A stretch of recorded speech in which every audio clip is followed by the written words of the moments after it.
Buenos días, profesor y compañeros.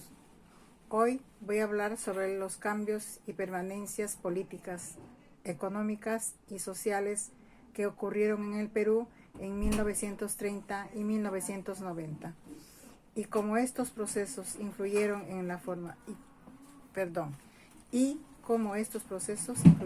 formación del Perú actual.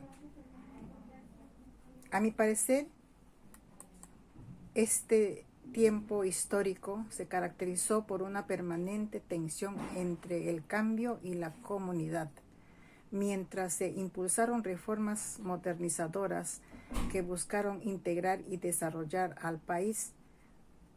Subsistieron estructuras tradicionales de poder, desigualdad e inclusión. En este ensayo sostengo que, aunque el Perú experimentó procesos de modernización política, industrialización económica y transformación social, las permanencias históricas como la centralización del poder, la desigualdad, la estructural y la exclusión de amplios sectores de la población impidieron consolidar un desarrollo equitativo y democrático. Estas huellas siguen presentes en la configuración del Perú actual. Como desarrollo. 1. Cambios y permanencias en el ámbito político.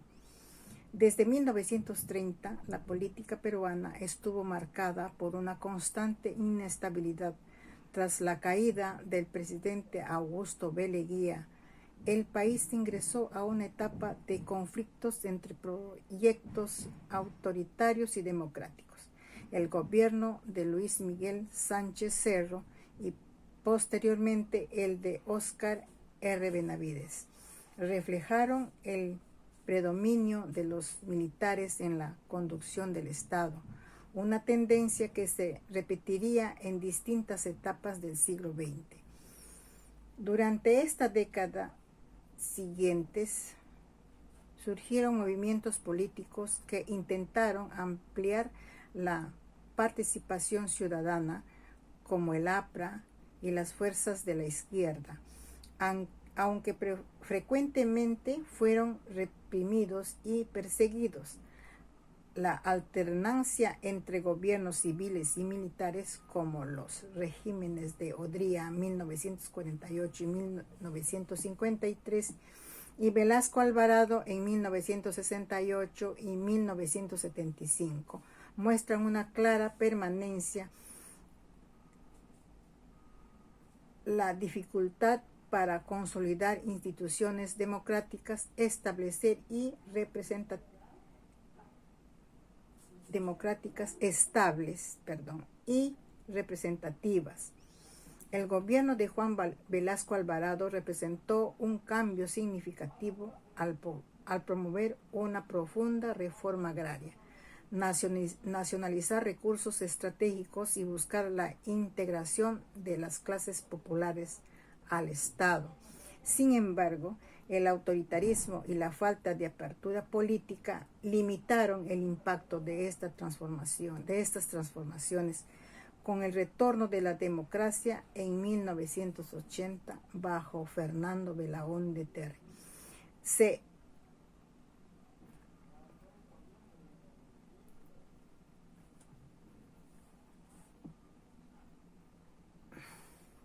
sin embargo, se esperaba la consolidación de un sistema político plural y estable. No obstante, las crisis económicas y la violencia interna deterioraron la confianza en las instituciones. En resumen, el cambio político más notable fue el avance de la participación social y el intento de construir un Estado inclusivo, mientras que la permanencia fue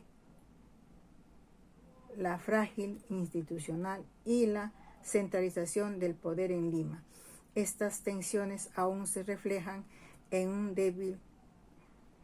la débil gobernabilidad del Perú actual. Pasando al ámbito económico, el Perú pasó por varias etapas. Entre los años 30 y 40, el Perú era primario exportador, basada en venta de minerales y productos agrícolas. En los años 50, el Estado impuso la industrialización para depender menos del extranjero. En el gobierno de Odría hubo crecimiento gracias a obras públicas. Luego, con el gobierno de Velasco se aplicó la reforma agraria para reducir desigualdades, pero la mala gestión y la corrupción afectaron la producción. En los años 80, con Alan García, se intentó proteger el mercado interno. Esto generó crisis e hiperinflación. Finalmente, en los años 90, con el modelo neoliberal, la economía creció, aunque las desigualdades siguieron.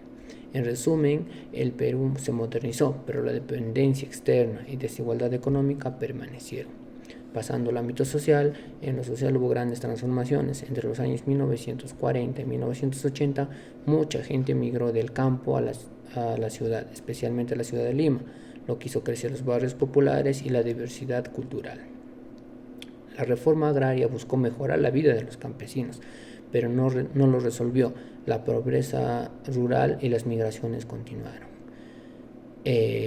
En los años 80, el conflicto armado interno afectó sobre todo al campo, mostrando desigualdad entre lo urbano y lo rural. Aún así surgieron movimientos sociales y sindicatos que empezaron a luchar por los derechos de las personas. La principal permanencia fue la desigualdad social, visible hasta hoy en la educación, la salud y las oportunidades.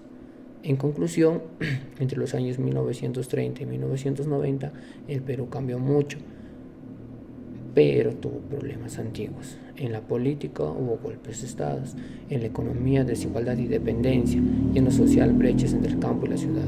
El Perú actual diverso pero desigual es el resultado de esos procesos. El verdadero desarrollo no depende solo del crecimiento económico, sino de construir una sociedad justa y democrática. Gracias.